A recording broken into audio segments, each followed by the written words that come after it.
Sarita, I've made you the host. Okay, but be the co-host, otherwise it will create problem. हाँ तो वो तुम मुझे कर दो co-host. Yeah, fine.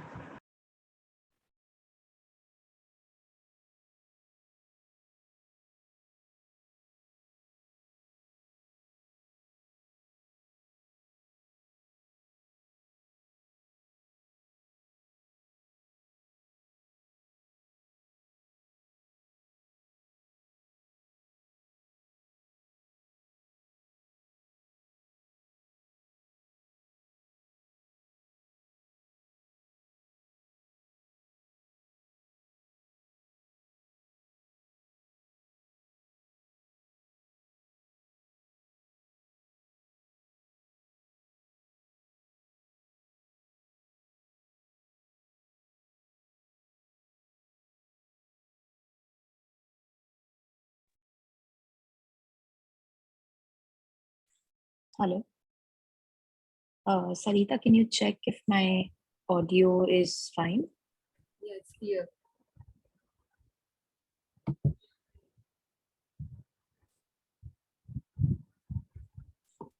It's clear to me, and I have made you the co-host. Hello. Can you hear me? Yeah, better now. Yeah. So I have made you the co-host, you, Ruchi, and Rima. So if something happens, you can manage. Sure.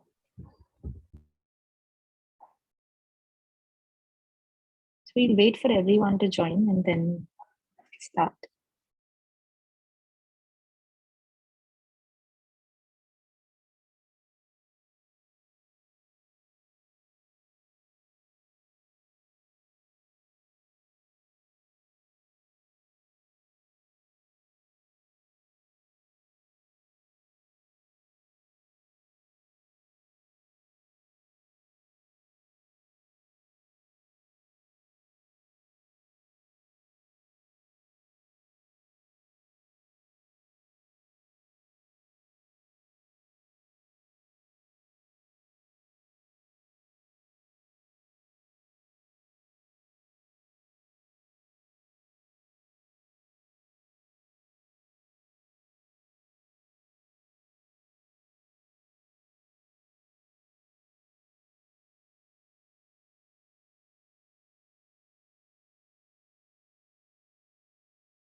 Okay, Sarita, I think we'll start since almost 32 of them are here. Yeah, and we are requesting you to rename by your name. I mean, the participants, yeah, we need to request them. Yeah. So request everyone to kindly rename yourself and make sure your full name is showing on the Zoom application. And also the name is written in English. Yeah. So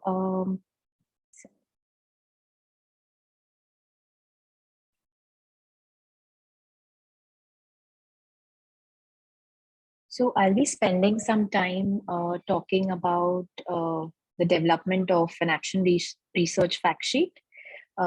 The idea is to get you all to start thinking about your action research problems and your proposals in a more focused manner. And just a second, I'll just switch my video on. Yeah. In a more focused manner and try to come down to very specific aspects of what problem or issue are you looking at. Then my colleague Rima will come in and she will talk about the reflection sheet. She'll, I think, spend 10 minutes to 15 minutes on that. And then we'll have an hour-long session by Dr. Anusha Ramanathan, who will be talking about academic writing. So that's today's agenda. I'll quickly start and show what do I mean when I talk about a fact sheet.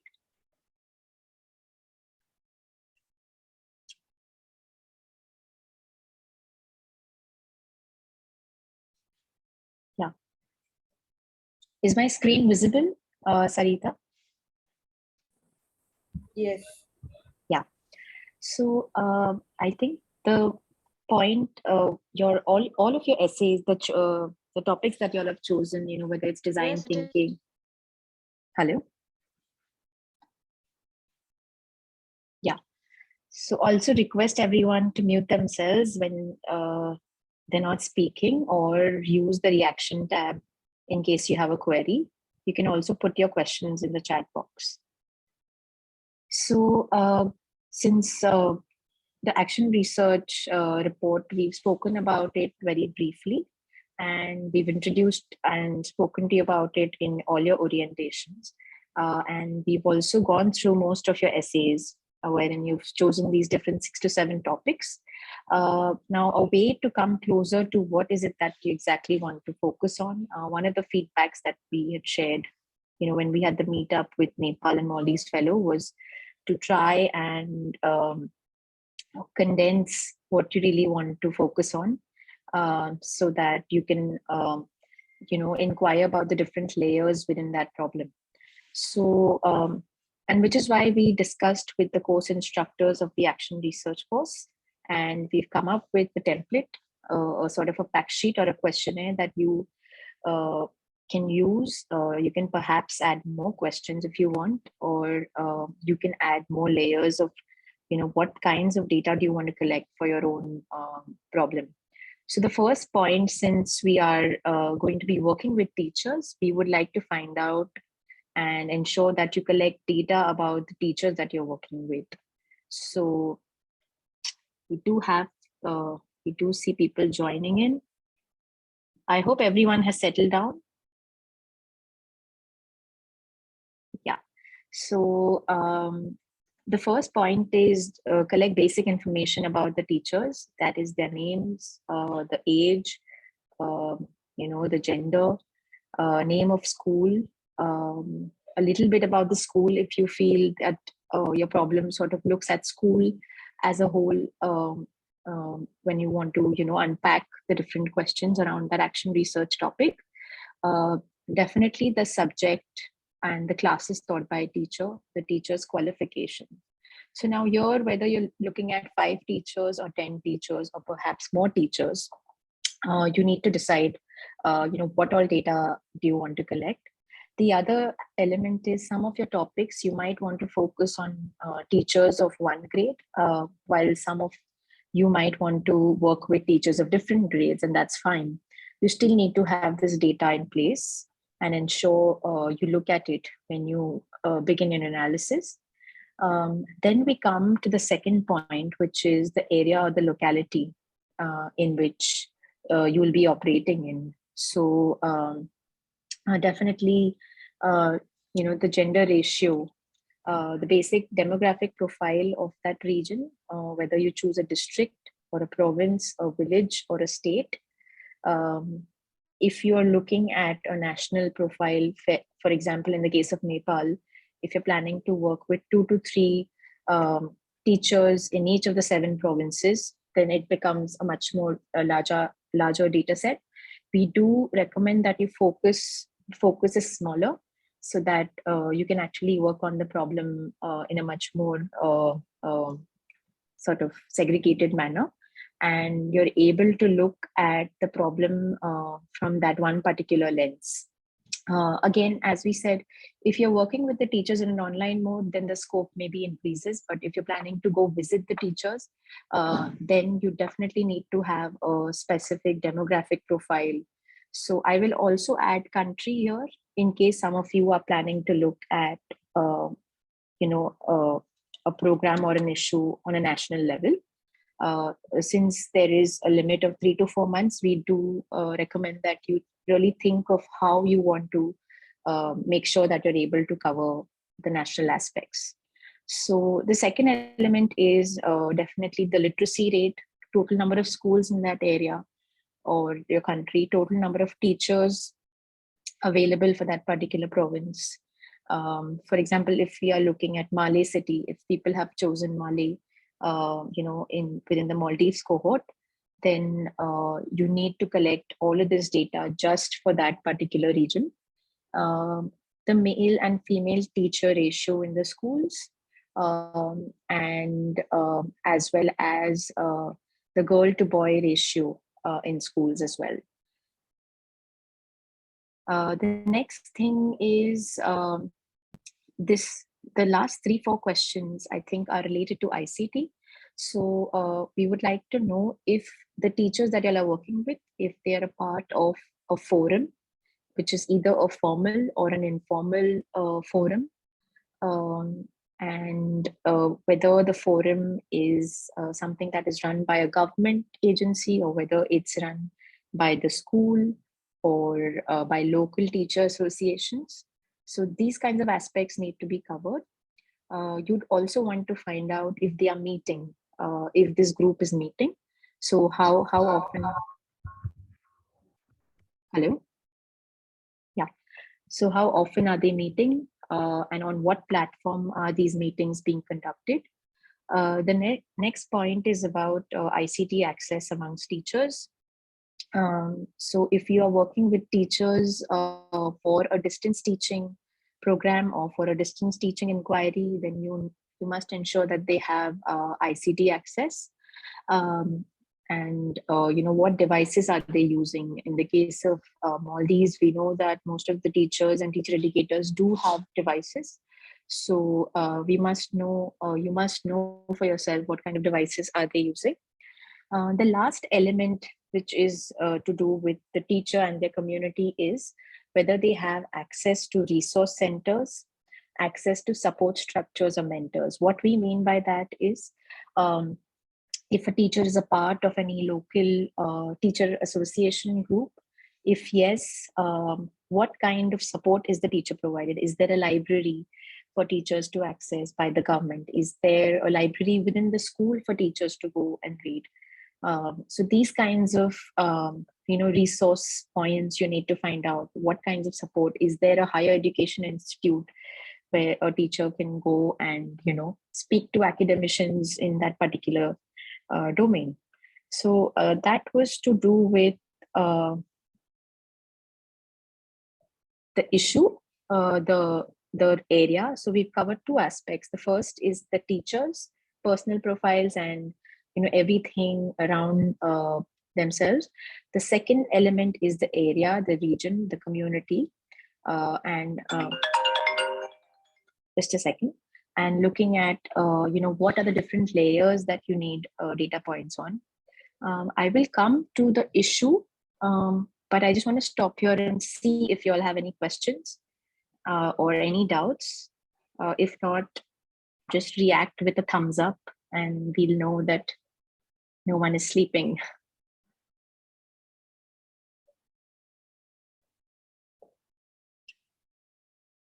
Are we good?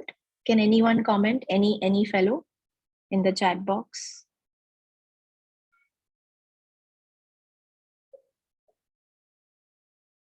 Abdullah, hi. Do you have a question or you've just said okay? No question, ma'am. Just I raised my hand to let you know that I'm Okay. present Wonderful. in this meeting. Yeah. Great to know. So I think we will then come to the next part, which is the issue or the problem that you plan to choose. The first point, I think, when you finalize which area, which community, or which region you all are focusing on, would be to find out what are some of the existing opportunities and challenges which are related to schools in the chosen area. And the next point would be what are some of the opportunities and challenges which are related to education in the chosen community or area. So one is you could definitely plan to focus just on schools, but you could also focus on some larger educational problem, and perhaps situate your problem around that issue. And so both of these questions have its own place, and you can choose in how much depth you want to go in any of these issues. You can make a sort of a SWOT, even for that matter, if and to go an extra step. What are the strengths, weaknesses, threats, opportunities of that particular region when it comes to the issue that you want to focus on? So you could also go an extra step and add SWOT here. This is optional, it's not compulsory, but it helps you refine and define it even further. Sarita, I hope you're accepting people via waiting room. Yes, and there is a question in the chat box. Sure, I'll just look at it. So, what about anonymity? It depends whether you want to keep, so you can collect the data and you can take consent forms. That is one point that we'll add here. You need to take consent forms if you plan to use the data in a certain way. And you can anonymize their names and just use the other elements related to all the other problems that we just spoke about. So you must ensure that you have permission for whatever layer of permission you need from the teachers to use the data. Yeah. So coming to the opportunities and challenges, so there are two layers here. One is challenges, educational problems of that region, and the next is educational school-related issues of that region. The third thing is what is the one key problem or issue that you would like to focus? So that would be your main problem statement. And you need to define that very clearly and articulate everything, all of these questions around that one problem.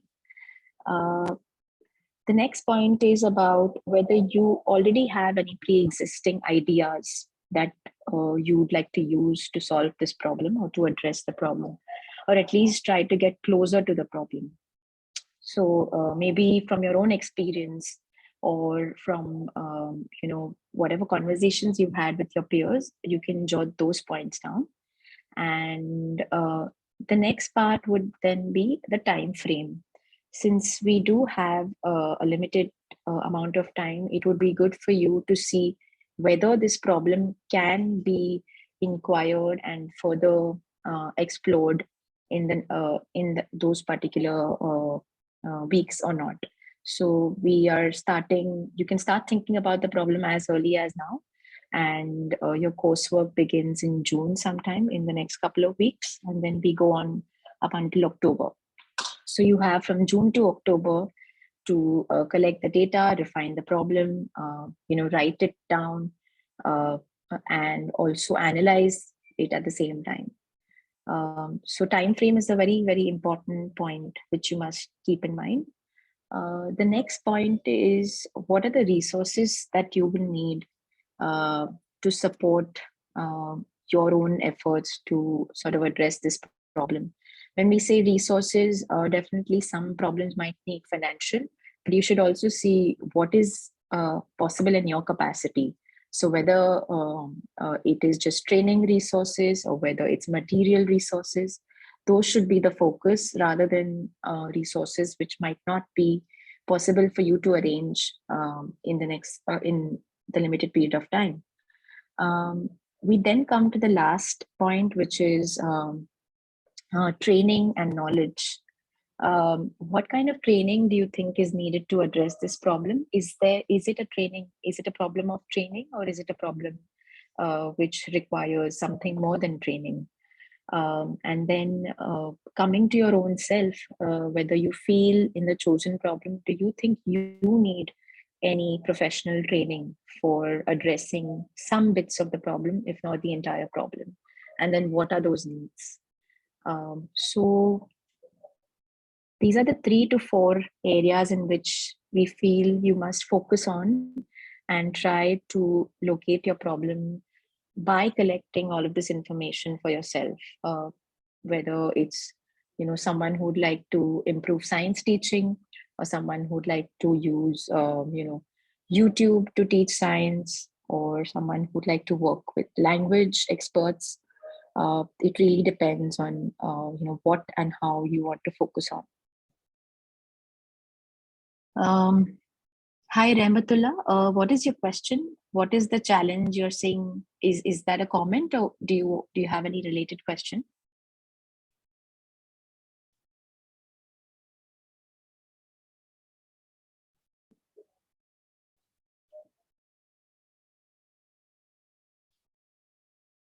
Okay, we'll move on. Does anyone have any questions about these different points for the fact sheet and the questionnaire for action research?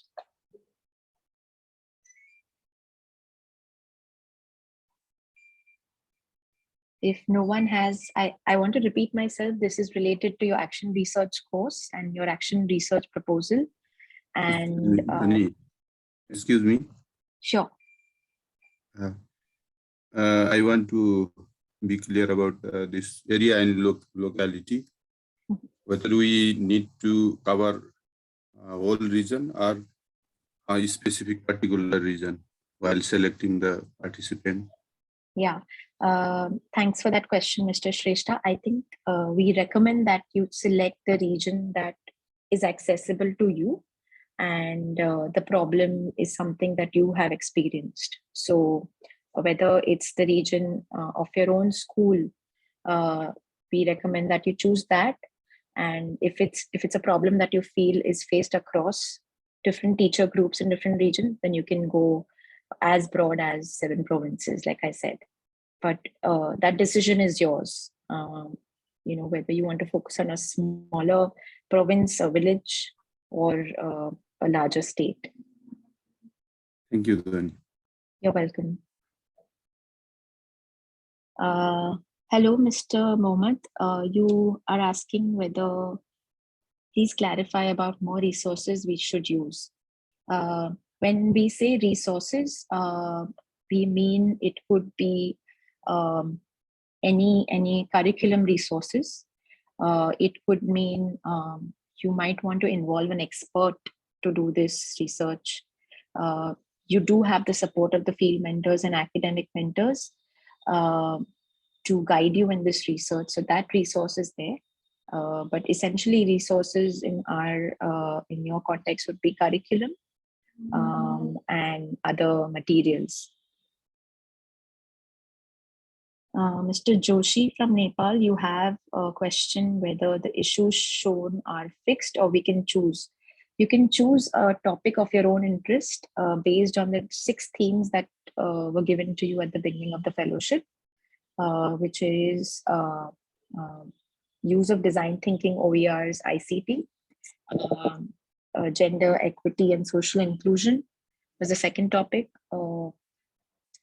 Third topic was science teaching, nature of science, and language teaching was the fourth topic, and fifth was mathematics education.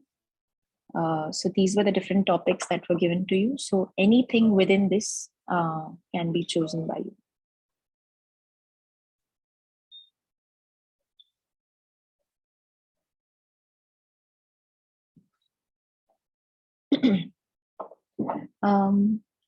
Since we have 5 more minutes, I would like to see if anyone, actually, if one volunteer each would like to come in and would perhaps like to talk about the issue and the problem part here and try to answer some questions. I'm specifically looking at fellows from Afghanistan, since we missed talking to them in the meetup. So anyone from Afghanistan, I'd like to hear from them. Anyone who would like to volunteer based on your issue and the essay that you wrote.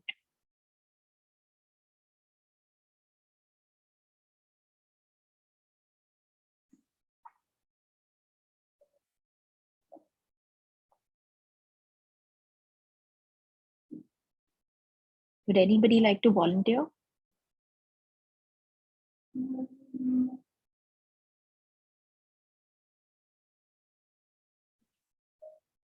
Or from some other country? Sohal,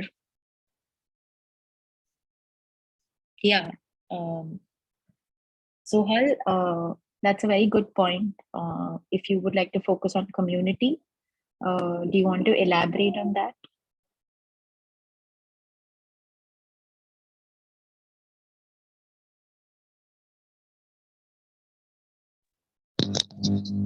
Hello, ma'am. Can you hear me? Yes, very well. This is Abdullah Danish.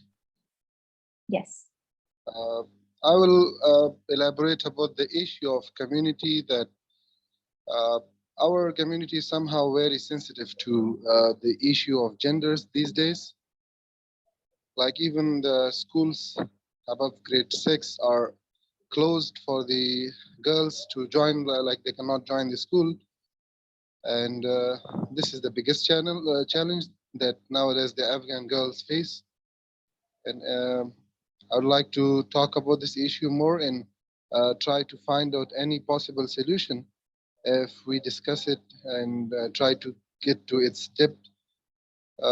So the questions may, like you may ask me some questions that I may answer now. Thanks for sharing your idea, Abdullah. Girls' participation in education and girls' participation, in schools is definitely a huge problem. But would you like to focus on any particular aspect within the larger issue of girls and education? I think that would help you to define. And I think these questions that I presented would help you to sort of do that. So, within girls' absence in education, if you would like to solve that, it's a very large problem and it does involve various. Yeah, to go more specifically, we will try to elaborate the issue of not using the technology in schools. Like in Afghanistan, we have lack of many devices. We do not have the updated technology devices. Like even in some of the areas that we sometimes visit, we see that the blackboards and the chalks are being used for teaching by school teachers, and no update technology is available there in the area. So the usage of these ICT devices for teaching and integrating these devices in learning and teaching can definitely affect the outcome of teaching. Like we can get the maximum output by utilizing these technologies in our area. And for this, regarding these questions that are asked or the data that's needed, we will definitely provide all the data if there is a need. So the use of ICT will somehow increase or enhance the level of literacy, because they will get to know not only the usage of ICT, but also they will have access to more like the internet facility, the new information available outside of the community here, outside of Afghanistan, and they will be in touch with some of the students outside the country, like in schools beyond our boundaries of the country. So these things are very necessary, and this issue is somehow crucial to be addressed in Afghanistan. Thank you, Abdullah. I have another hand up. I wanted to respond to this earlier question of girls' education in Afghanistan. See, although the government we cannot do anything from the government side, we know that.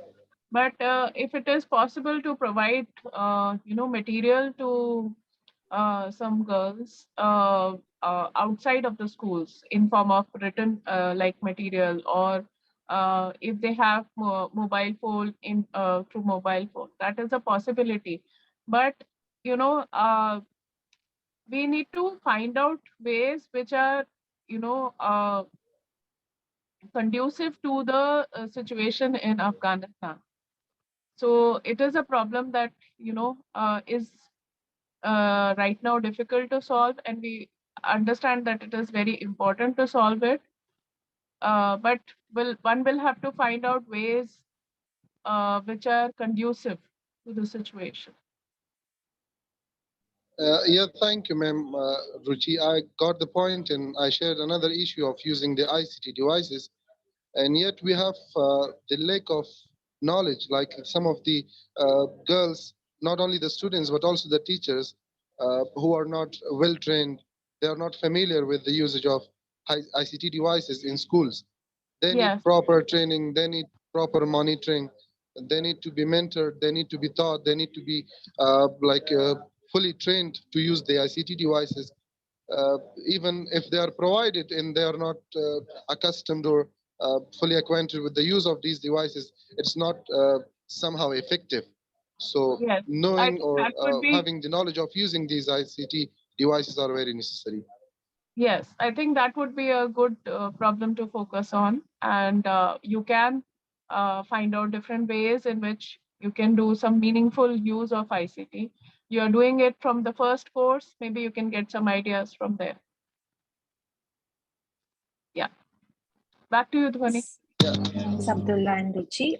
Mr. Rahmatullah Safi, very quickly, if you'd like to come in, your hand is up.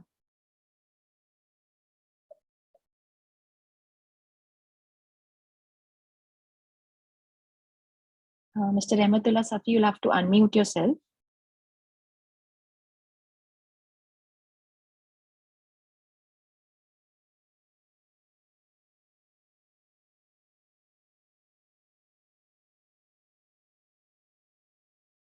Okay, I guess we'll come back to him.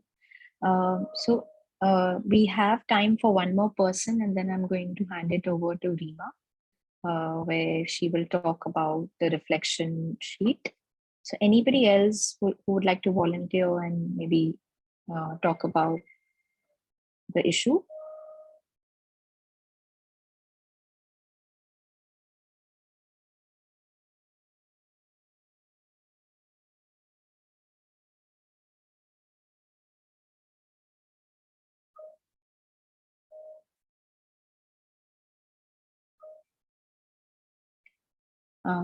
Chandrakala ji, we are not saying that you should ask students to take mobile phones in the classroom. We are saying that you work with teachers to ensure, if, for example, if ICT is your topic, there are ways in which you can think of their involvement in using ICT with the students, outside of the classroom. So it really depends on your topic of how you want ICT to be a part of your action research issue. Since you primarily have to work with teachers, the teachers would have access to a mobile phone. And if not, then there are other means, traditional means and ICT resources that can be available offline that you could share with them. So I think once you bring a little more focus in your topic, you'd be able to answer this. I do see Mr. Rajkumar's hand up. Please come in. Thank you very much, ma'am. So actually, I'm extremely sorry. So I became few minutes left, and then issues already gone. So I want to know a very simple thing over here. So in first and second part, so I believe these are related to the teachers, means responded teachers with which we are working, means in which or with whom we are doing our action research. And talking about the third point, issues or problems, I have a query related to this. So are these issues will be raised by the respondent teachers, or these are the issues to be raised by us in our action research? It is the question. It is your own initiative that you need to find out what are some of the issues and challenges that you observe in the community, which are related to the topic of your action research. If we take the example of Mr. Abdullah, where he's saying girls' education, so he will have to look at the issue as an overall point and then frame his narrative of the opportunities and challenges which are related to schools and which are related to the community. Yeah, thank you very much. I got it. So just another point, this is not an exhaustive list of fact sheet. This is just a fact sheet for you to sort of condense your topic. But over and above this, your own means of inquiring about the problem along with teachers will require you to come up with more questions, perhaps. And those questions you can then, those could be around the challenges that they experience for that particular issue. So for example, if teachers who teach English are finding it hard for the students to be motivated to learn English, then you need to ask what are the challenges that they face to get students, and you need to document those challenges. So I hope this is clear. Of course, yeah. Thank you. Thank you. So I'll just address the questions in the chat. It is possible, Aishat, to change your area of interest for reading for your topic. It's definitely possible. I think we'll move on to Rima talking about her reflection sheet, and if anybody else would like to still talk about their action research topic, please use the chat box. Rima, are you ready? Yes. Thanks, Mani.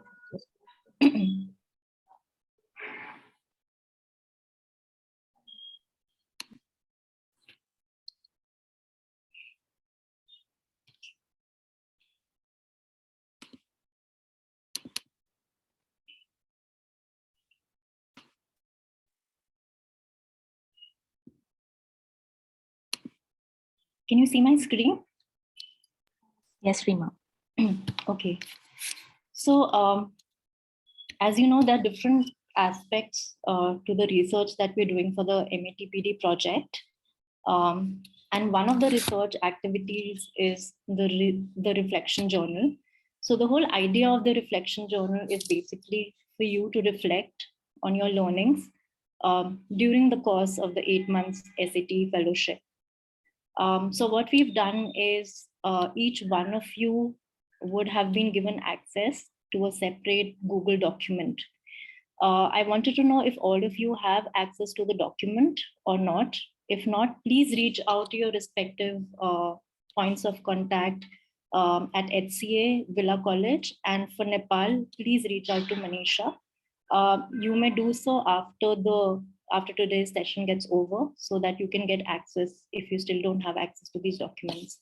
So each there's a Google document for each fellow and for each field mentor. Right.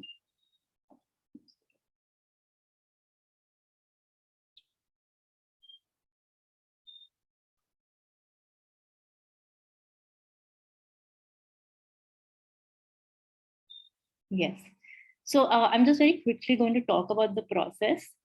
So this is a document, and you have to write, as I said, your reflections for the 8 months during the course of the fellowship. Right now, we've populated weeks for the month of May and June.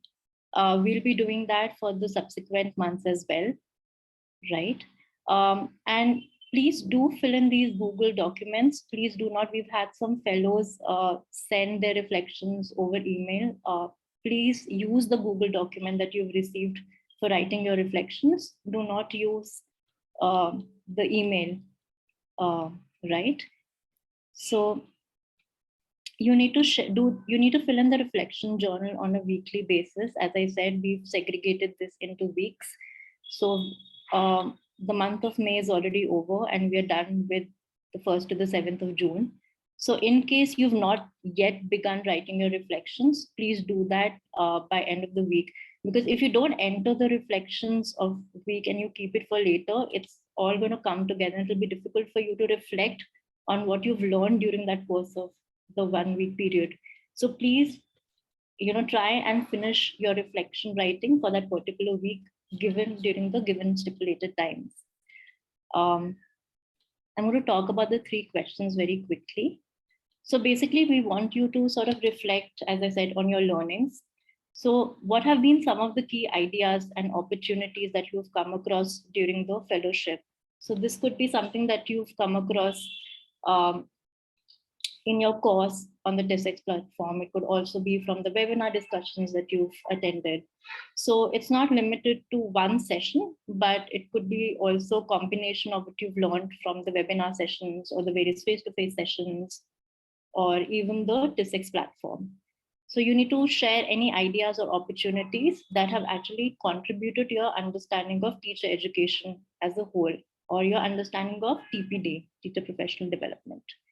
The second is, how will you apply these ideas or these learnings, right, in your teaching learning practice? Now, all of the fellows are not teachers. We have some who are teacher educators, some who are faculty at universities, some who are researchers. So in case you are not engaged in the teaching learning practice, please see how you will apply those learnings in your area of work. And this third question is about challenges. So these challenges can vary. So it need not be limited to not having internet access to access the course, but these challenges could also be any challenges in terms of concepts that you've not understood in the course, concepts that you need clarification on. Or for example, if you have a plan to apply these learnings in your area of work, what are some of the challenges that you foresee, right, in using these learnings for your teaching learning practice, or as a researcher or as a teacher educator, what are some of those challenges? So as I said, challenges may not be limited to internet access, but also challenges in applying these learnings, or challenges in understanding concepts of the course, right? So these are the 3 questions. And as I said, please do fill the reflection journal on a weekly basis for each of the weeks, answering these 3 questions that you've learned from different modalities.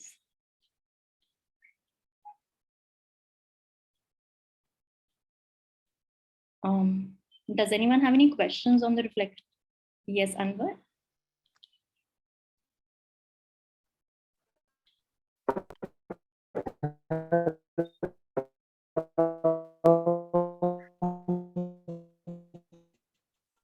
Adhik, we're not able to hear you.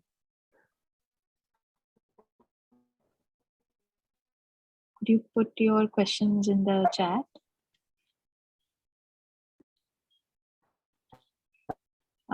We have Mariam as well, who has a question. Sorry, we're not able to hear you, Anwar. Yes, Mariam? Hello, ma'am. Hope you can listen me. Hello. Hi, Mariam. Sorry, I'm not able to hear you. Would you like to ask a question in the chat box? Okay, yes.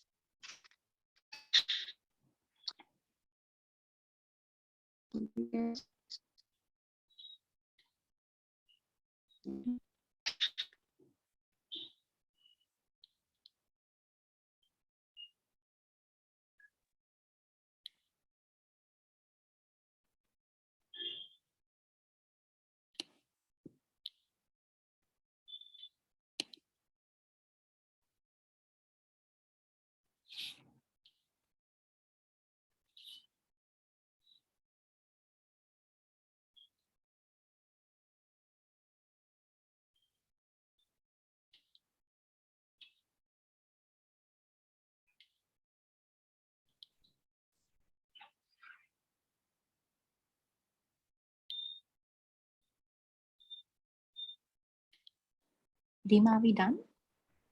Yeah, I'm just seeing if anyone has any questions. So Dima, I had a question. Can they use the COP for these reflections, or you want it on the sheet? It would be better if they write it on the sheet. Yeah, because okay. this is something that needs to be done on a weekly basis.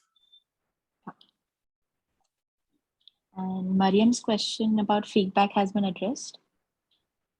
Stop sharing my screen. She's asking, will you give us feedback too? Feedback on the reflection journal? I think, yes, that's what she means. Okay. We will not be really giving a feedback because this is more of your reflections, your understanding and your learnings from the fellowship and how you intend on applying these. But if there's anything that's very pertinent or something that's really important for you and needs to be addressed by us, do let us know.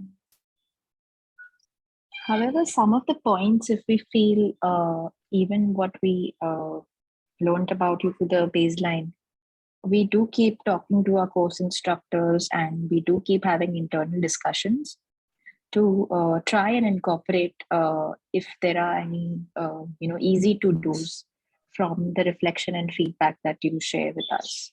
So we do deliberate on those. So it's not a document that goes sort of silent once you put your reflection. We do keep checking it and see and discussing it in our group.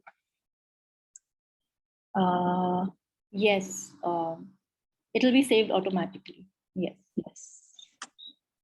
And there was one more hand up, and then I'll give it to Anusha. Ahmad Abu Bakuru. Thank you for giving the chance. I would like to ask whether this reflection is focused on the course that we are doing on TSEX. Yes, so it can be anything. It can be, it's based on the platform, on the course, but it can be anything that you've learned either from the course itself, or it could also be a webinar session. It could also a face-to-face session. It could be a combination of different modalities, Mr. Ahmed. Thank you. Focusing on the 3 questions.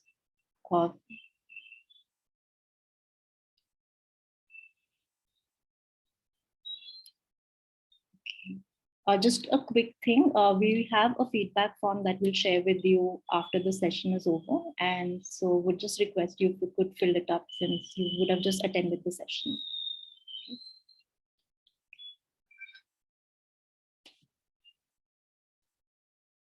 Okay, thank you. Thank you, everyone. Thank you, Dima. We'll just take a 1-minute pause and then I will ask Anusha to come in and start her session. Anusha, I hope you're on the call. Yes, I do see you on the call. And let us know when you'd like to start. Hey. I think if people want a 1-minute break or something, just a quick bathroom break, that's fine. There's another hand raised, so just wondered if. Yeah, I think Ahmed had a chance to speak. Ahmed, do you have any other questions? No. All right. Yeah, so a 1-minute break for you in case someone wants to get water or anything. And then Anusha, you can introduce yourself and then go ahead with the session.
I hope to using the chat box etc.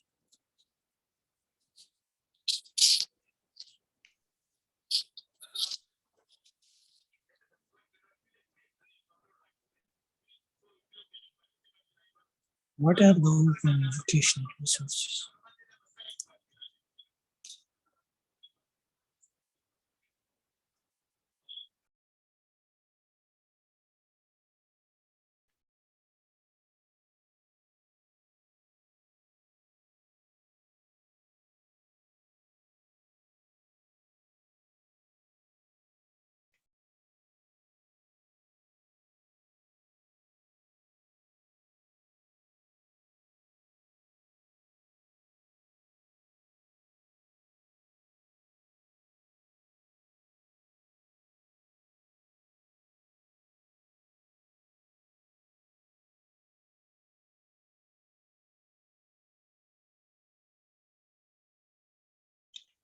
Okay, if anyone does have any questions or anything, as Dhwani has said, you can definitely share it in the chat. I am going to be sharing my screen, but we are all hoping that this will be a participative session. Just a quick clarification. I apologize for my voice. It's kind of gone, not been well, but if you can't hear me clearly, please let me know and I will try and speak up, and I will try and speak slowly so that you can hear. And someone else can also, chip in and explain if there is anything required.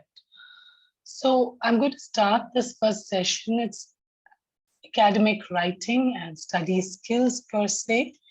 My name is Anusha, and I'd like to begin with introduction to reading strategies.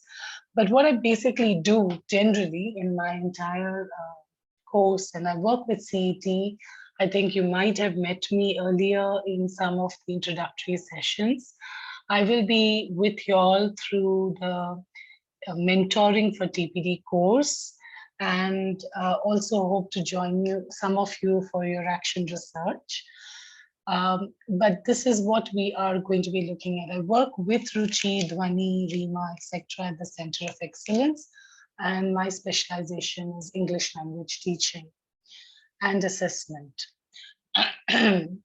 So to a large extent, in terms of introduction, why reading strategies first, is a lot of academic writing today stems from a lot of the reading that we are doing.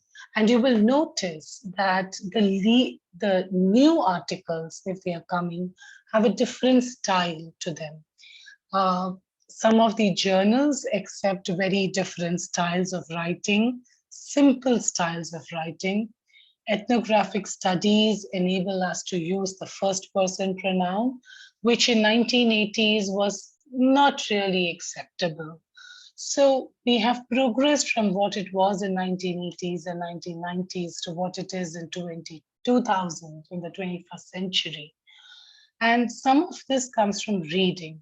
So the more you read, and many a time people will say that, oh, I don't know how to write, but it is because you are not aware of how and what how an idea can be presented. Sometimes when people say that I don't know how to write, it is just that they don't know the style of presenting it in academic language. And that's one of the reasons why reading is important. But also, when you look at these reading strategies, you will realize how you need to focus on your own writing.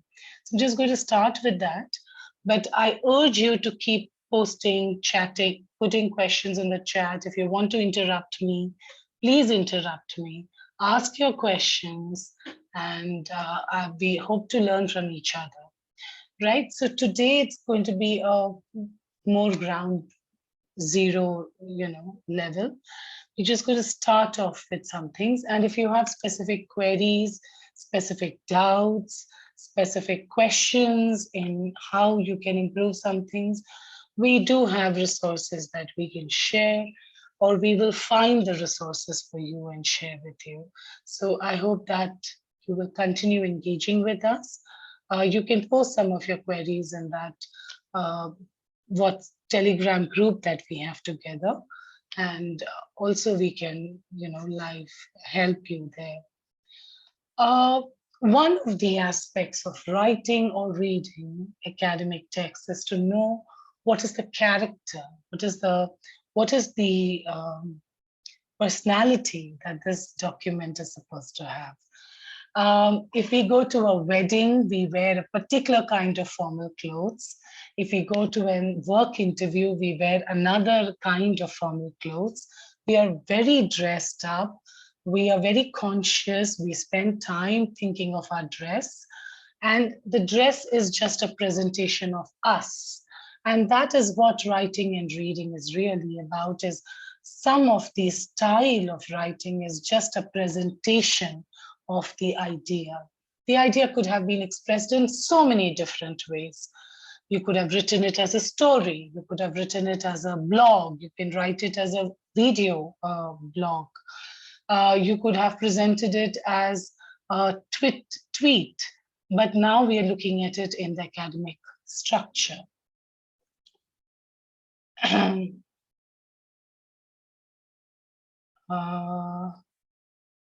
Okay, yes. So one element that we could look at is the aspect that generally when we read, and this is important for writing, is that not everyone is going to read everything. They're going to focus on certain sections. So definitely most of us skim, and when we are skimming, we read the overall details, figure out what are the key ideas, where are the titles, what do the titles say, and then try and present, get a comprehension of the idea. So for instance, if you label a section introduction, and it's just introduction, then I don't know what the idea is about. Then I, as a reader, have to spend some time reading that first paragraph, trying to understand, is your idea about this particular topic? Introduction could have been on, I was hearing about access to education for women in Afghanistan. Introduction could have been on a topic which was more on, access to women to education for, disabled children in Maldives. It could be on different elements. So does the introduction word by itself give us the entire scope? Do we have to read an entire paragraph to understand what the topic is about? Or maybe 2-3 paragraphs? These are certain kinds of reading strategies, of course, that we all employ. But it also is something to keep in mind when writing, because anything that helps us read better definitely is something that is going to help someone else also read better. So if we think that by writing an introduction and by putting a colon and explaining the topic, it could have been made better, could have made comprehension easier, then maybe that's something we should do when we are writing as well. So do look at the reading strategies that come in from these elements. Just give me 1 second, sorry.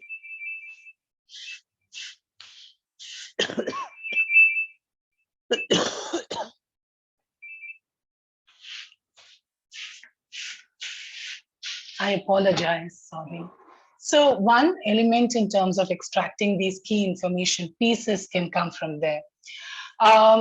Also to just understand that there could be different articles and different ways, as of course we look at, but what are the key points and how do we try and write it? So anything in bold, anything in italics, anything which is a short paragraph, anything that will, help you write down your notes. These are aspects. We look at tables and figures, we look at captions, we look at headings, and they help us organize the long reading into sections that we can comprehend.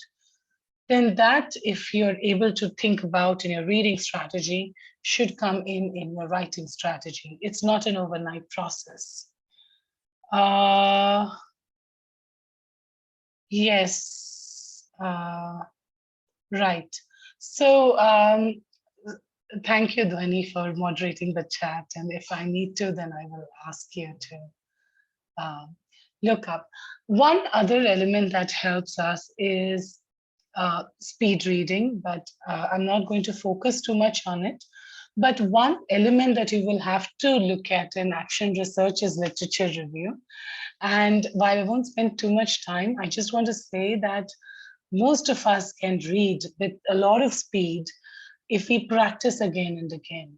So generally as children, when we are, learning to walk the first time round, we constantly, every child, every baby around the world constantly looks at its feet as it is walking. And the moment it looks up, its eye is off the feet, it kind of loses its balance and falls down. The child, the baby is not able to walk further, right? That is the syndrome that we have when we are trying to read in a new language, and even within the new language in a new style, right? So I could be someone who is very conversant with English, but if I have to read legal documents, I'm going to slow down and I need to really focus. And if I take my eyes off the page, I will forget what I read and I have to come back and reread it and so on. But one of the things that occurs is not for anyone. Is not for anyone to look at. So for those joining in late, I just have started the class as well, so don't have to worry, you've not missed much. And we're also recording everything, so you will get the recording. Yes, Dhwani, we will, right? The recording will be shared. So reduce the basic idea that comes in from the baby steps is over a period of time, we learned to train our eyes to have a peripheral vision, which is so wide that we are now able to read a mobile phone while we are walking, while we are cooking, while we are, I have noticed people are texting while they're driving, not safe, but they are. And so that is how well-versed we have trained our eyes, our muscles in our eyes to be noticing peripheral vision and being able to focus on this idea, and our brain to multitask. Now, why do I mention speed reading is how did we do this as children for our training of our eyes? Was we just practiced and practiced and practiced, and we just expanded in increments. That's the same thing that happens with reading. If you find a particular kind of reading to be very difficult, and if you think that spending a lot of time on it is going to help you, master the reading skill, or you're going to say, I don't understand this document, I think I must be dumb. That is all actually not, a lot of research proves that that is not the right approach to take. The right approach to take would be to read a document at the same pace, continue trying to do things, and then you reread it, you read other documents like that, and you continue practicing, getting acquainted with this reading, right, with the style, and then you will automatically be able to read faster. It's like how you can predict, many of us can predict movie endings if we have seen enough of that particular genre. But if we haven't seen enough of that particular genre, or the director, maybe there are some directors who love to give us a surprise at the end. We know that there will be a surprise at the end. There are certain other directors who will always give us, a happy ending. We can predict it because we have seen enough of their work. And that is another thing that if you want to improve your speed in reading, this is important. Once you have read a lot of this kind of books and articles, the way that you write will also change. It is the way that when we are conversing with someone else and they have a particular pronunciation, we automatically sometimes adopt it. We use the same pronunciation. That's the same thing that happens when we are trying to write. And it is natural. It comes in very naturally. So we don't have to worry about it so much in that sense. Yeah, I think for some of you from Afghanistan, I have met you earlier, and you may have seen some of these aspects. So you could, refresh your memory, or you could guide us in other things that I generally have said in class. But for those who are meeting for the first time, this is not a slide that I have made. This is from Harvard. And it's basically asking you to read, even if just the first 2 lines, and any one of you could read and say, it's supposed to be warning, only smart people can read this. And the way that the article is constructed is that the premises, most of us, when we're reading, we focus on the first and the last letters. And we have, our brain already fixes the number of permutation combinations that there could be for a word that begins with R and ends with D, and says, oh, it must be read, or it must be rad. But it kind of works very instinctively, and it is very fast at it. How does this help in writing? This is important in writing because if we are using words for our readers, there is a particular thought in their mind already. So let me give you an example. When you think of the word straight, S-T-R-A-I-G-H-T, straight, what is the meaning that comes to you? Anyone, what do you think could be the meaning of straight? What is the image that comes to you when I say straight?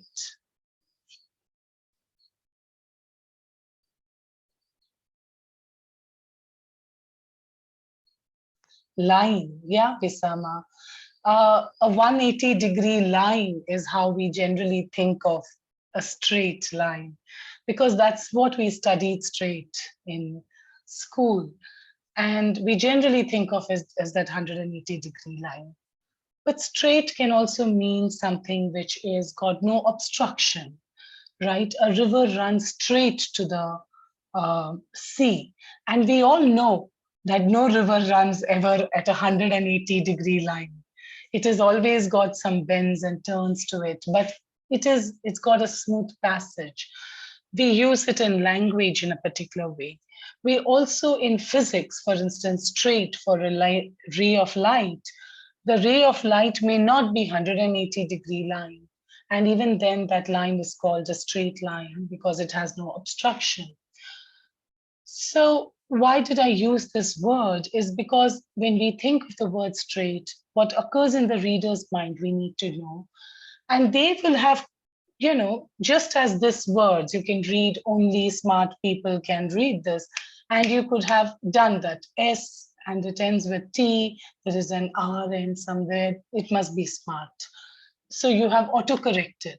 And that's something that a reader always does. When you use certain words, why we talk about in literary review for definitions of those words, how we understand that word. This is important that you contextualize it for them and say, this is how I'm using it. I'll give you another example, which is more related to education. It is about the word equity and inclusion. And if you read different articles on both equity and inclusion, it is very interesting. It is very interesting because some articles will say equity is the most important, inclusion is a subset. Everyone needs to be included, and there must be equity where they get equitable rights, where they are given enough feedback, support, depending on their needs, they're given support, etc. There are other articles that talk of inclusion as the premier and equity as a subset of inclusion. And it's interesting to see how these people define the words inclusion and equity. They're very simple words. We all use them every time. We're all here as educators trying to read through these. But when these two different writers, one who says equity is a subset of inclusion, Another who says inclusion is a subset of equity. When these two writers are writing, and I as a reader am reading, I'm like, I am going mad because I have to figure out, what are they trying to say? So it is helpful if you are defining it and saying, this is the context in which I'm using it. This is the definition of equity that I'm using. So just as for words, similarly for concepts, there is a preconceived notion in the minds of the readers, and you need to prepare your readers to some extent. But it's similarly, please note that readers always have autocorrect functions. So you need to maybe remind them and repeat certain times about what you are trying to look at. Yes, Rabina, thank you. I'm sorry I couldn't read it. Another thing that really helps us in reading, other than laying out the space, writing out the headlines, properly heading, subheading and heading, explaining the concepts very clearly as to how you are referring and using them. Another thing that helps us in reading, and therefore it is a great writing strategy, is the use of verbal signposts. Verbal signposts that tell you this idea is an additional point. So I may use words like additionally, on the other hand, furthermore, moreover, etc. Another could be contrast. However, on the other hand, in contrast. So if you can signal how these ideas, map to each other, if you can signal what is it that the writer is trying to do, is the writer trying to confirm something? Is the writer trying to declare something? Is the writer trying to claim or suggest something? So if you can try and come up with different words that can explain your points, it can become a better reading. Automatically, it becomes a better written material. When you use elements of arguments which are verbal signposts, the quality of writing becomes better. A lot of journal publications, sometimes the editorial comments, when they give feedback, say, I don't know what you're trying to do with the idea. The ideas have been stated, but where do you stand in relation to the idea? What is this idea's role supposed to be? Is this a claim that you're making? Is this an argument that you are, contesting? Is it a reason, the grounds for that argument? Is it the reason for the argument? Is it something that is limiting the argument? What is the argument trying to do? What is the idea trying to do? We don't get it. And very often, a very simple word like possibly and probably make all the difference between an article getting accepted because it is credible and an article getting rejected because it is just making grand claims without giving any kind of qualifiers. Also, it helps the reader understand positions. It is positionality. So using verbal signposts, using linking words helps the reader, and therefore is a very useful tool for the writer as well.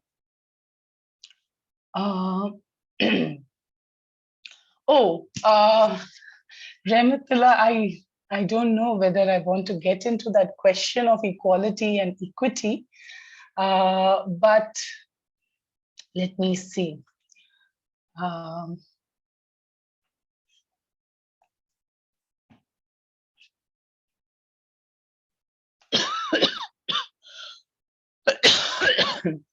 Equality would be where, and I'm just going to show a picture, I hope, that explains the idea.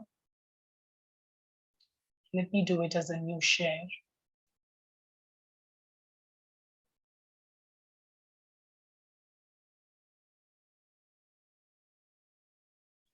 So I hope you're now able to see the screen. And there are these two boxes where there is, one where okay, let me zoom in. So one where each one of them has been given the same line of box, the level of box, and the other where they have been given according to the needs that they have. This perhaps explains equality versus equity the best. And equity comes from the fact, and equity is very is very connected to words like inclusion, etc. So I don't want to get into those aspects of education, but just to give you these kinds of references that are there. Sometimes pictorial depictions help. So maybe you want to consider in your writing a pictorial depiction instead of only writing all the time. Maybe images will help. An example will help, as was being asked about, right? So that could be one other thing that we could be looking at. So going back to this point, we do have different types of texts. And to answer the second question that you have asked me, Rahmatullah Kakar, which is more important, I hope the image kind of clarified it for you. And I will leave you to answer that question.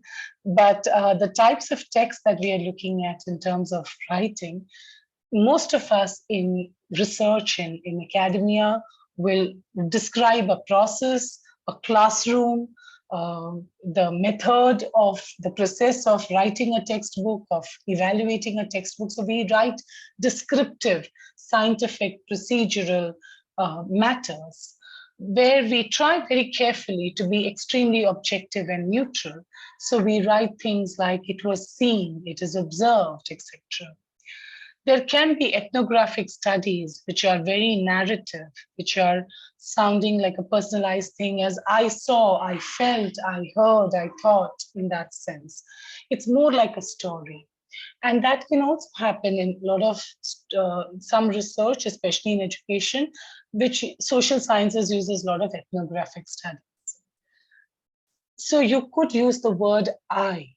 You can use the word, the first person pronoun, to bring in that personal element there. There is a lot of data-driven stuff where you're trying to just, explain data in tables, explain what they mean, or it could be data in literature review, for instance, where you could be trying to see and collect all this data from there.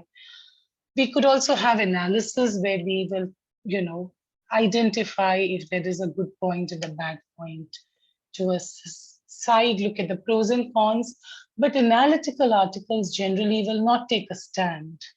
They will just state that, hey, there are two sides to the coin, but they will never flip the coin and land the toss. They will just be saying there is a heads and there is a tails portion. And, there are these people who choose one or the other. Argumentative essays will take a stand. They could be analytical in nature, or they could have description in them, but they will be argument. They will have a stand that they want to go with. Now, my question to you is, if I have to identify the type of text, and I have to distinguish it between analytical and argumentative, where will I find this information? Say I have a 10-page article, where will I find whether this article is analytical or argumentative in a 10-page article?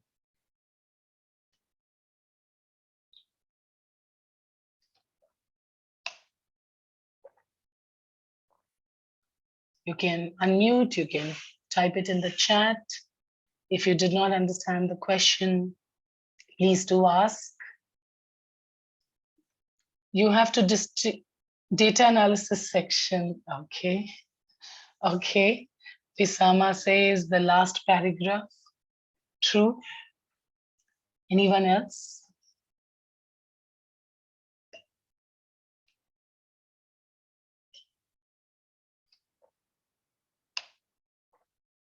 So there are others who are, yeah.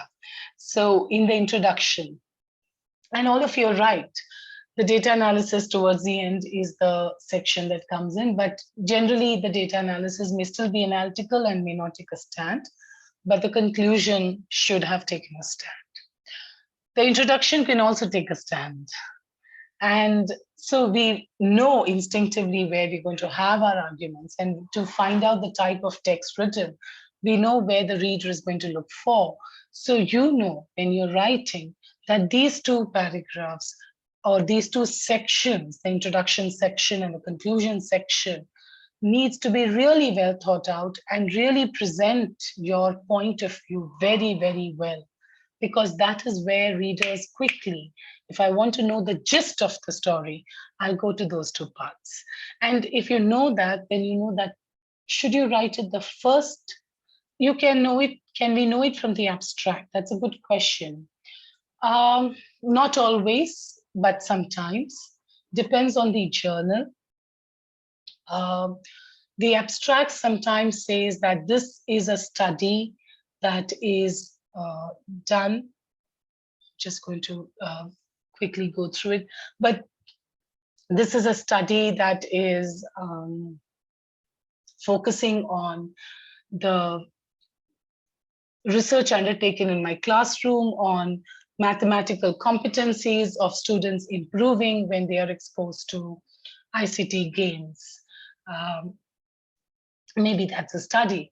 And this study tracks, and the abstract goes on to say the study tracks 24 children in a middle income area, in a public school in this context. And what we took as a research method was convenience sampling. And because it was my classroom, I used all my students, and that was a convenience sampling method I used. And the data analysis is driven by my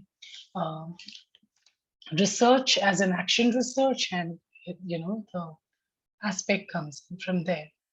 But I may not tell you whether the experiment of introducing ICT games to them was successful or not successful in the abstract, because certain journals do not ask you to submit that. They in fact encourage you to just describe the study and leave it like a teaser.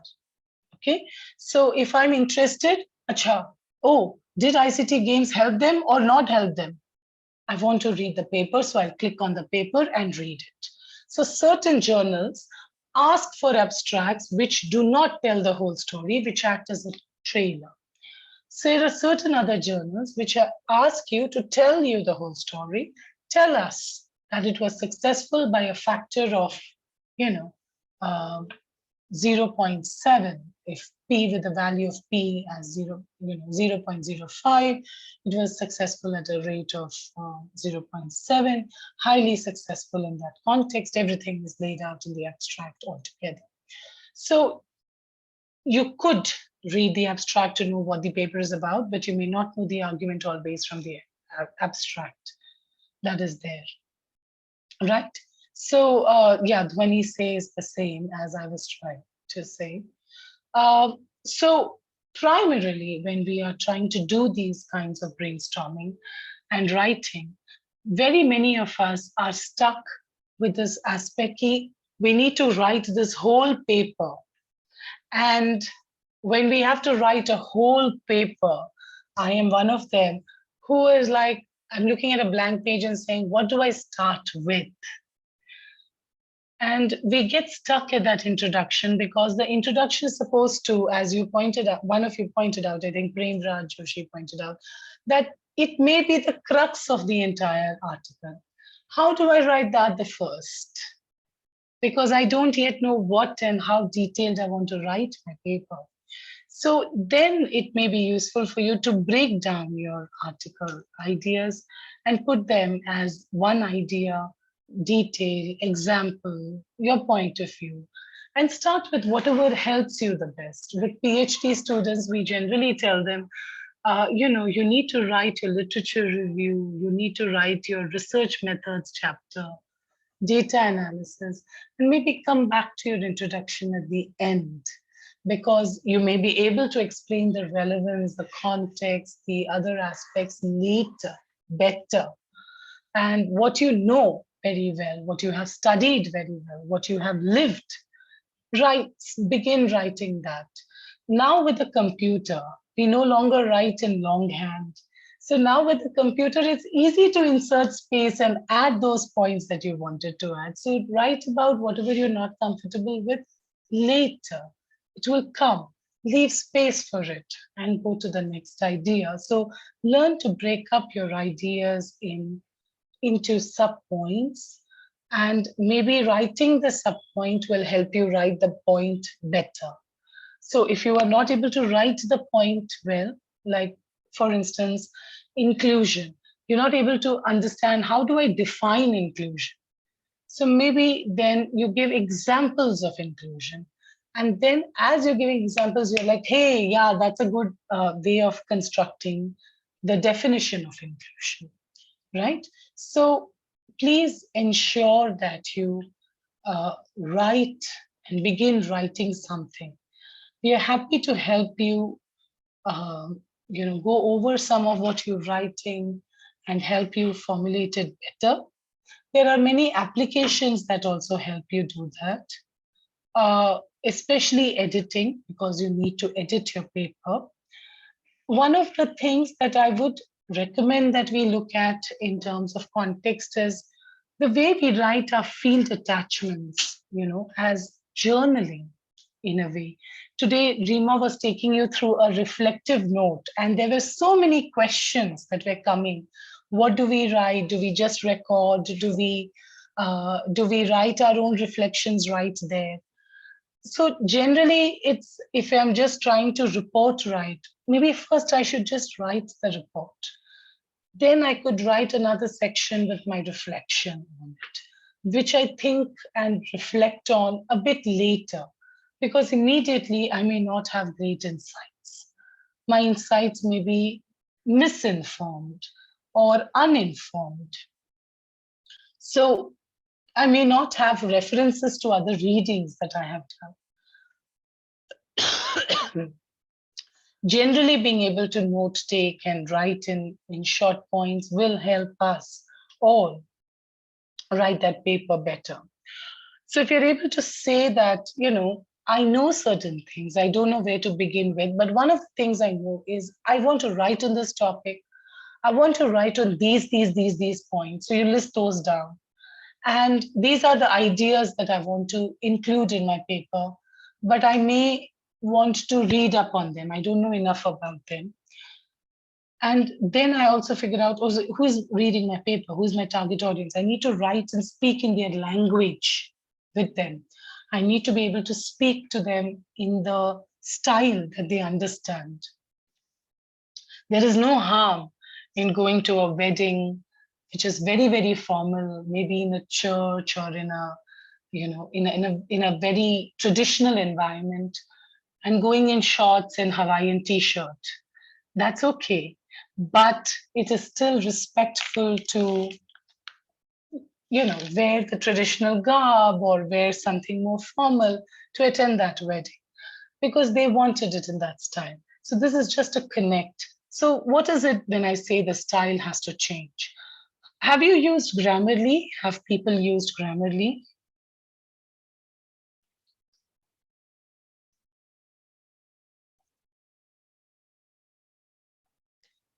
Yes. Okay, thanks, Dhwani, for I'm assuming that a lot of other people have used Grammarly. And so in Grammarly, you'll be told that your tone is polite, your tone is formal, your tone is friendly. And that tone, that tonality is all that you need to change in a writing style. So you write the first draft and then you change the tone to match to that academic level. That's not very hard to do. You've written something that says something as simple as changing from a but to a however makes the paper look different. And we have case studies on how GMAT exams in terms of rating and ranking have just given marks for someone being able to use a however instead of a but. It makes one grade difference. And that's again something that in academic writing comes in as a point. Thank you. So you can use Grammarly and try and make Grammarly facilitated by saying that you could, move towards the element that comes in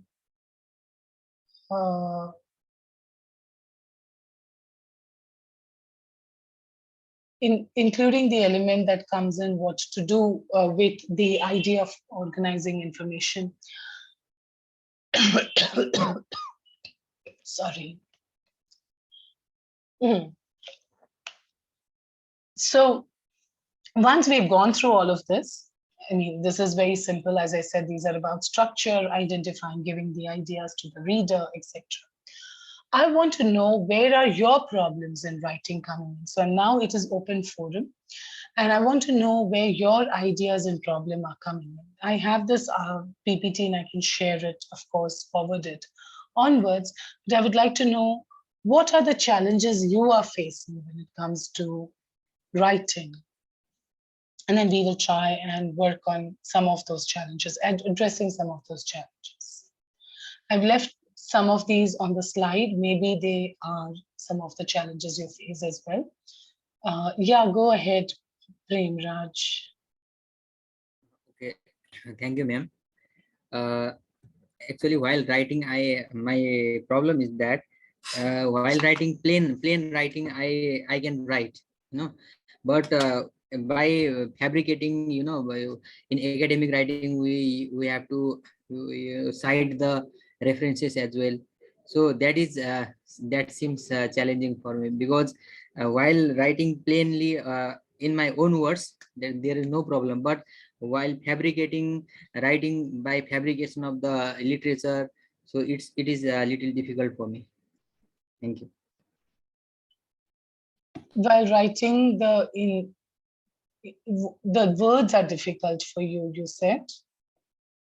No, not words, but while for writing, for academic writing, we actually cite the papers. We have to go through the various papers and articles, and we have to connect those ideas. So actually, I have the problem in connecting the ideas. That's so. One interesting way of looking at it, Raj, is there is a paper on literature review which says this is the Burkean parlor. We call it the Burkean parlor of unending conversations. So if you start thinking of academic writing as this very heavy, stylized text of, having to look at the APA style, citation style, and write down, it becomes very boring and it becomes very mechanical. It also takes you away from dealing with the idea, right? So what does that mean when I say this? What is the difference between a person who is cooking for the family and a chef in a restaurant? The chef in a restaurant is not the person who is necessarily cutting the vegetables, readying the condiments, and then also cooking and then also washing up. That person has kind of delegated it. Now, we are all academic scholars, we are poor people, we don't have other people to delegate it to. But what we can do is segregate those aspects. So your problem is citation and figuring out how to link the ideas and then keep the flow going. That is another major problem, which is a common problem that all of us face. So can we think of these people as our friends? Think about it and try writing. Instead of writing, try speaking about their work informally. So one of the things that a lot of us keep harping as academicians, a lot of us will tell you that our papers are well written after a presentation. And there is a reason for that. When you're presenting, you are now referring to a person and saying, oh, this person has said this, and this idea relates it in this manner, just as we would talk about our friends. We all cite people, we cite friends, parents, relatives, children, everyone. We keep citing our bosses, colleagues. We say that person said this person said this, and we cite them for a reason. We cite them because we want to say someone else said this. We cite them to say this was the authority that said this. We cite them to give ourselves some kind of shield. I'm not the person saying it, this person said it. That's the same thing we are doing in academic writing. So if you're able to speak out that Vygotsky said this, and Piaget said this, or whoever said this, if you're able to speak out, then you will start referring to them in that manner. You introduce it into the text in that manner. The final formatting, the page number, the APA style, try using technology's help to try and see how that can help you do the in-text citations better. So it is not always nice to keep saying this person said it and that person said it. So we sometimes put them in brackets and just put Piaget and the year and maybe the page number in bracket. Or we could just write according to Piaget. If it is a common knowledge, I'm not citing it, I'm paraphrasing it according to Piaget in that manner. So one way of trying to grapple with this idea is to be able to try and do this in terms of presentations, maybe not to many others, but to ourselves, and try and refer, or even if not presentations, to try and talk about them as if you are, collecting all their ideas and saying, Piaget says this, but Vygotsky says something else, and make it like a conversation between the two. And when you start writing, after you formulate that conversation in your head, speak it out, dramatize it. For young students, I generally say dramatize it, speak it out as if it was a play, and do that as if you're doing a play reading. Then they start to write, it becomes a lot easier. And you may need to practice this about a couple of times, but it becomes a lot easier because then, those authors are friends you're referring to, and you can insert them in sentences and know how to connect. So, yeah, how to choose. Okay, so that's another thing, how to choose a best title for academic writing. That's a very broad aspect. Pooja, for you, I think what we have done is give a list of, we have shared, a list, and if you've not got it already, you will get it. There is a list of transition words, addition words, and you can do a lot of transitions. So for addition, in addition, additionally, furthermore, moreover, and so on and so on. So we have given a list so you could try and substitute them and play around with them sometimes. I consciously try and see, sometimes after I type it out, I search for a word and see the occurrence of the word. For instance, the word however, or for instance, the word for instance, right? Now, if I have used for instance many times, could I have used for example somewhere else? So all I do is, I don't do this right as I'm typing. I would do this after I finish typing and search for the words and see the frequency of occurrence, and then see whether I have used the other word at all. And if it is not used or it is very rarely used, I go and substitute and replace some of the for instance words with for example, to exemplify, those kinds, to illustrate, to explain with an example. Depends on my word count limit also, but I'll try and do that. The other question you had is, there was another question on how to choose the best title for academic writing. Actually, it depends on what you're writing for. Some like a tantalizing topic, some like very straightforward. So if you're doing a PhD thesis, for instance, you can't do it like a book, the name of a book. A name of a book is supposed to be catchy, interesting, tantalizing. In a sense, you're supposed to be giving the reader a teaser. The thesis title is supposed to tell you what this entire, without reading the thesis, I should be able to identify and figure out what you're trying to do with it. That's what the title's purpose is. So one of the reasons why you will see long titles increasingly in many journal articles, in serious academic journal articles, they put a colon and explain the context also on top of it, right? because that becomes like the title becomes a summary of the article. So I hope that explains your question, that answers your question, Chandrakala. Mariam had a question which was in private chat where she said, my problem is providing justification for the claims that I do in an academic article. That's a problem that a lot of us have, Mariam, because we generally write what we claim. Now, one of the best ways to do it is the first draft initially. First draft, you write what you want to say. Then you go there and say, read it afterwards and ask yourself, do I have the authority to say this? If I say this, if I make this claim, girls are not given equal opportunity in education. If this is a claim, this is kind of like a universal truth. Why am I using this? Do I have to quote 2-3 other reports, articles? Do I find some other information? So you may now do a background research of trying to find out how you could cite other reports. Which are the kinds of reports that I should cite to justify my claim? Does every claim need to be justified in my context? Are there new claims that are made where I have not given evidence, so I need to give evidence? So is the evidence in the form of a report, in the form of a newspaper article? Is it in the form of an academic article?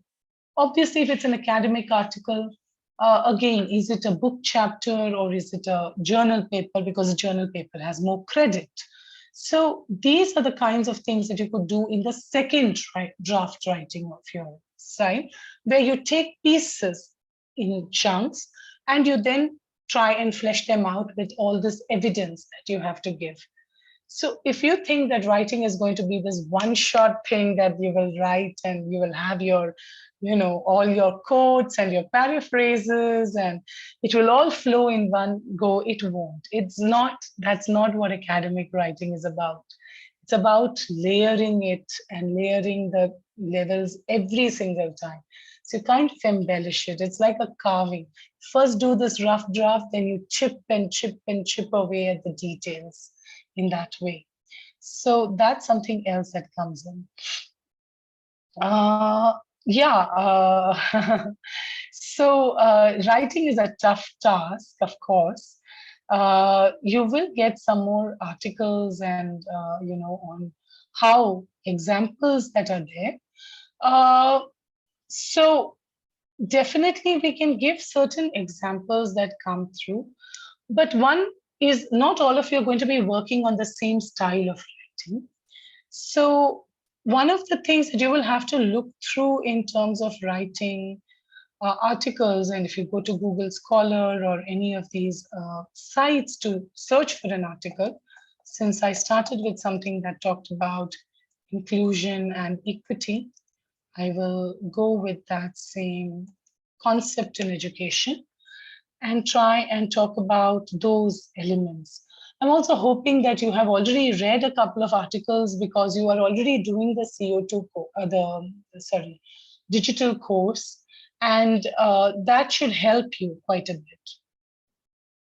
So this is to answer Premrad's question of whether the abstract tells us everything. So you may have a paper which talks about this.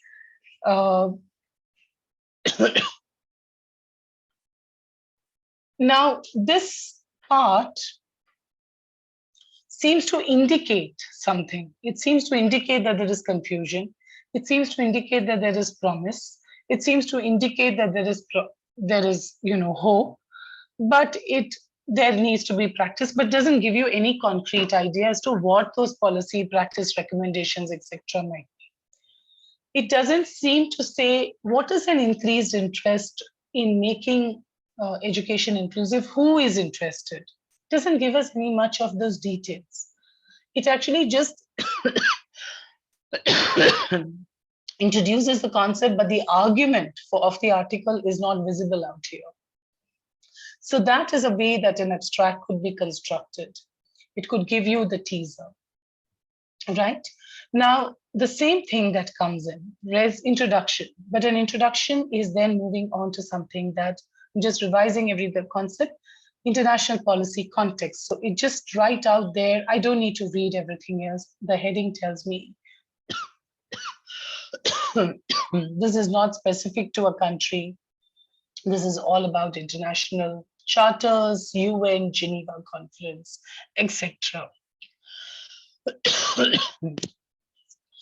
Then it goes on to tell me what the approach would be. And then there is a diagram. So again, the use of diagrams, images, the use of headings, as pointed out, comes in here. Now, these are the elements that I was talking about earlier, where we talked about this aspect, to go back to Mariam's question or to others' question in terms of it, that I don't know how to give evidence to my writing. So I have made a framework. On what basis did I make that framework? Maybe I saw Ainsco's framework and I made another framework. So it is mentioned there. Why am I using Ainsco's framework? Why not some other framework? And that would be explained in another line. So you may have identified the other author a bit later to justify why you used the first author, right? The first thinker. So that's a kind of thing that would help in, yes, Dhwani, thank you. So one element that you could look through in this is, how do I build these layers? And it will have to be, as Khil pointed out, that you are constantly writing in focused areas. Some of the questions that I get asked, and some of you have not asked these questions, but I was hoping that there would also be those sometimes, is how many people do we cite? Depends. Which do we always have to cite the oldest, the most authentic? Like, do we always have to cite them? Can we not write about the new people? You could, but it is good to cite the old classic references, just so that your reader knows that you know. So the informed reader knows that you know, and the uninformed reader knows that these are the people to be referred to. So you could have minimal references of the classicists and more references of current contemporary authors, but some references are useful generally. And that's something that a lot of writing, journal feedback, when you try and publicize it, will come through. So please look at everything that I have said to some extent is also represented in this article through the use of diagrams, through the use of titles. And now when you look at something like school development, you're looking at it and saying, but this does not tell me what is school development. School development in the context of inclusion, because the entire paper is on inclusion, yes. But what is it really that you're talking about in school development? Is it the infrastructure? Is it the teachers and the personal's capacity to deal with inclusion? Is it policy? Is it a finance? What is it that you're talking about?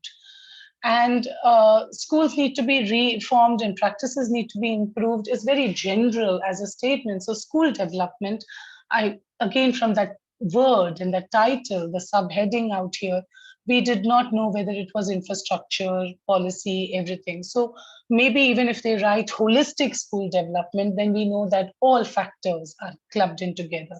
So I hope those kinds of examples will help you figure out a bit better.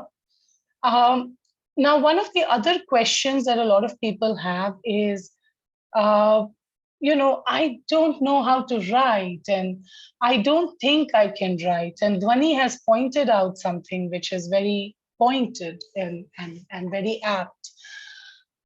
Academic writing is not just about, writing in terms of always in terms of a research paper. Academic writing can be research papers. Academic writing can be assignments. But in this generation, academic writing can be posters. We have formal posters that are there in conferences. Academic writing could be blogging. Academic writing can be video logs, right? Vlogs. Academic writing can be books. Academic writing can be LinkedIn and Facebook posts that you're writing. In fact, what we have found is that increasingly there are people who are tweeting. They are putting up on Twitter their ideas, building an argument, and then creating from that argument a paper. So they have actually talked about, US and other professionals talk about how from one Twitter thread, they developed the genesis of a paper, the outline of a paper, and then fleshed it out in that sense. So academic writing and reaching out to people can be done through tweets, 140 characters, 240 characters now. So every day, as Dhwani has said, practicing a little bit of writing helps. One of our colleagues always says that you must aim to write about 500 words a day, even if the words are nonsense. And many writers will tell you that that is how it is. But academic writing is not always about just writing. It is not like just a writer's block. It's a particular style that we're not used to. So one suggestion is, if you want to write in a particular style, read a lot of those books. They help in just making you feel as if you will write like that, because you start thinking like that. You know, we tell our children, don't watch movies with bad language or too much violence. Not all the time, because somewhere it affects your psyche, perhaps, or you learn to use those words very casually. That's the same thing that happens with academic writing as well. You read a lot of that academic writing and you will start speaking like that. You will start using words and vocabulary in that manner. If there are any other questions, how to avoid writing a lengthy writing? Yeah. How to avoid writing for long is, that's one of the reasons I asked you to think about reading strategies first.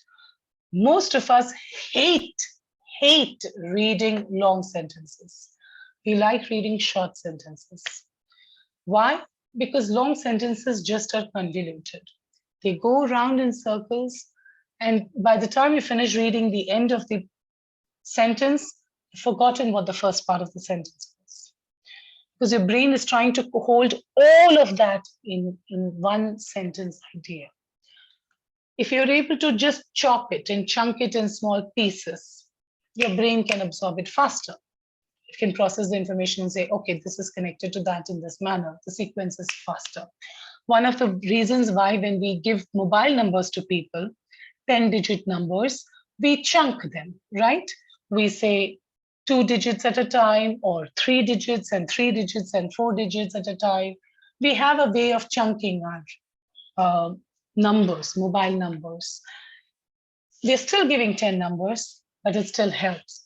Now, if you understand that premise of a reader, you know that it is better to write short sentences. If you understand the premise of a reader and you're able to do the mind mapping, one of the questions that you asked is, how do I avoid lengthy reasons? Structure your paragraphs in such a way and say, what are my important ideas, right? What does that mean when I say what are the important ideas? Just a minute.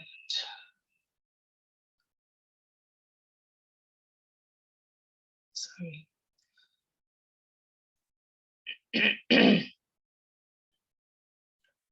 I have my point, I write my detail, I write detail 2. Now, I have 3 main ideas, idea 1, 2, 3.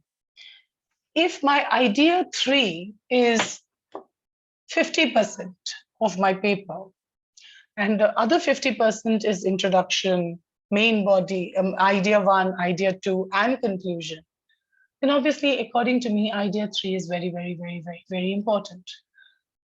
But maybe it is not actually that important. It's only that the reader feels it's important because you've spent so much time on it, so much space on it. So one thing that I try asking is, am I going to supposed to write a 7,000 word article or a 500 word article? Then is the introduction very important? Maybe not. So can I divide it into percentages?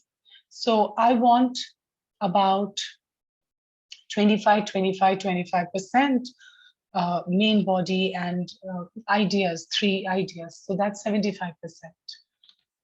I will give my conclusion about 15%, and then I will give my introduction 10% of the word limit. And that kind of, when you write down the word limit for each of these ideas, you can break it down in your lengthiness can be just reduced. So you can perhaps do this at the beginning of your writing and figure out how we can do it. There are a few other questions that Dhwani has also put in from gathering from the chat and also I think from other conversations. How should we decide what style we should choose for our topic? And is a poster better or a blog?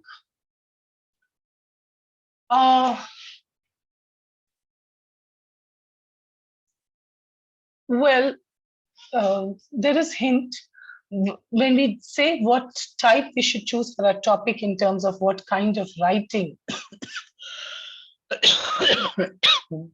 we should choose for our topic. A blog is a personal space. Let me put it in very simple terms. A peer-reviewed journal is considered to be more important than a journal, and a journal still has more credibility than a book chapter to some extent. There's a reason for that. There is a lot more editing, a lot more people thinking and selecting and choosing and rejecting and crafting and redrafting and giving feedback. All kinds of things are happening in a peer-reviewed journal, which doesn't necessarily happen in an invited book chapter or in a regular journal article publication. The blog is a space like that. The blog is a space where you're just writing what you feel and what you think, and no one is evaluating the value of your thought. No one is sitting there and identifying whether the way that you have presented your thought is correct, is apt, or can it be improved. Nothing of that feedback has been given, largely. The blog is a space where you're writing. So it is opinion blogs. Even on journal article sites, you will have blogs where articles and opinions are allowed. But it's a blog at the end of the day. Is it useful to put out your ideas? Yes, it is useful to put out your ideas. Get feedback to know how to write an academic article. Get feedback to know which parts of your articles are weak. There is usefulness in that. Someone is going to ask you, how can you say this? So you look at it and say, oh, I need to work on this section to justify it better, right? So it is useful from that angle. But if you're asking me that, is a blog better or a poster? If a poster is going for a conference, there is someone vetting the content, the abstract of your poster, and is looking at whether it falls into a particular category, meets a particular standard or not. So from academic purposes, a poster presentation has more merit than a blog presentation. Very often the poster is supposed to be accompanied by a small paper as well, right? So while they may only showcase the poster, there's supposed to have been some academic writing given. So from the positionality of that, that's a difference. I hope I answered that question. There is usefulness in blogs. but I'm also talking of career perspectives. Yeah. Are there other questions? And have I missed out any answering anyone's questions? I'll stop sharing.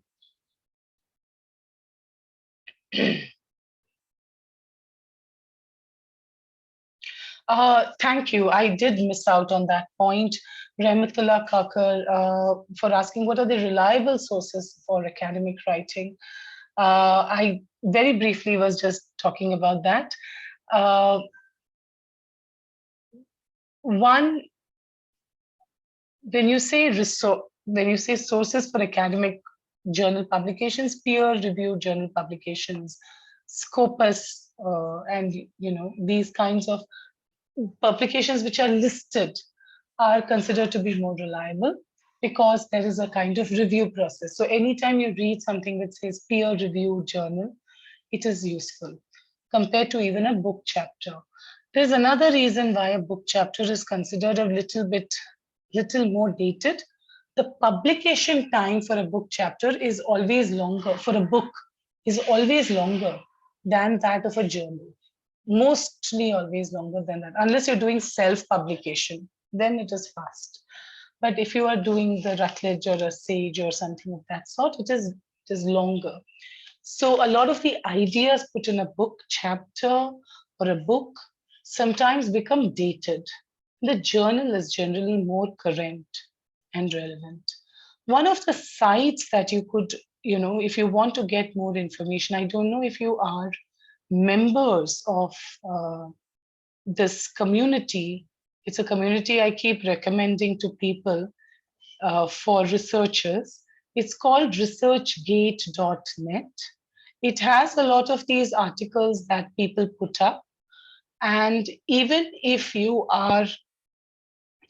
the article is not there, sometimes when you write to the authors, because many of the research academicians are on this community, they generally share with you the articles. I'm just also pasting it in the chat as a link. But this is a very useful community as such to be a part of. You can ask questions, you can meet, you can look up certain projects that you're writing, you can search for articles that are there. And if articles are not there, you could also write for and they could ask many kinds of questions. What are the data sharing principles that could be there? And yes, academia.edu is also a very good community. Definitely. It is. Thank you, Chandrakala. So these are some of the sites that you could be looking at and figuring out how they are listed and project-wise pushed in. So another one which she's talking of. Okay, thank you. So many authors, when they write their first presentation or something, put it up on ResearchGate. And then there is or on academia.edu. I can log in. So you could put it in Academy. Sorry.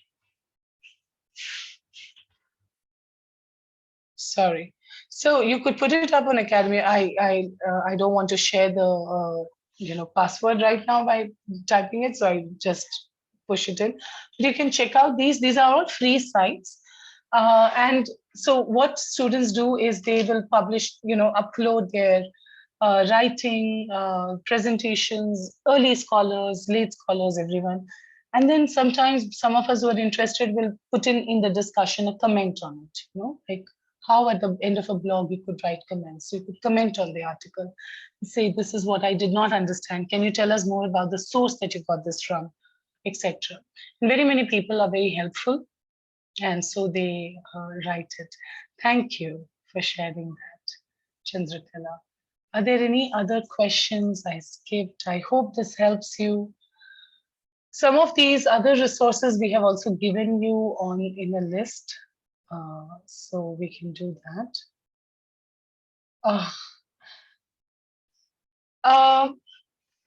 Of course, we get bored writing academic articles sometimes, which is why I said that we might want to make it interesting by trying to create a presentation out of it, trying to put it in some other format. Some ways that people have been motivating themselves is to try and do a video log and then convert it into a paper. As I said, a Twitter thread, and then convert it into a paper. All right. Are there any other questions that I have missed out? Yes, Anusha, you've covered everything. And we are running out of time. Yeah, no, that's fine. We can take another minute or two, but it was good to see so much engagement. In case anyone has any final comments or questions, please put it on chat. I hope you all found both sessions useful. You can also use the global COP to share any points even after this webinar is over.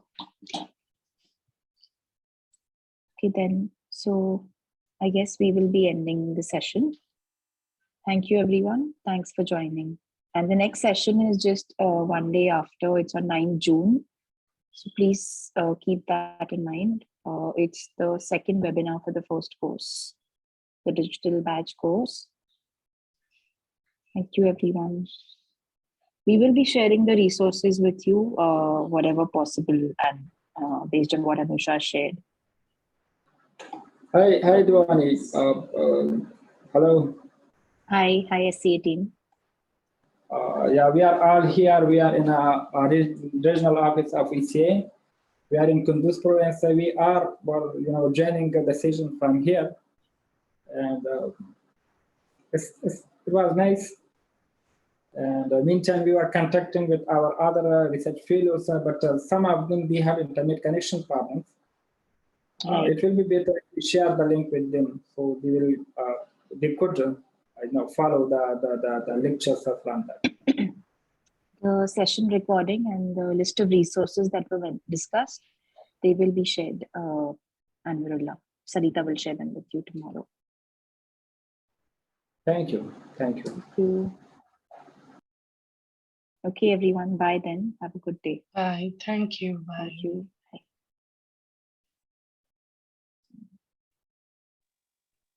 Thank you. Have a good day, everyone.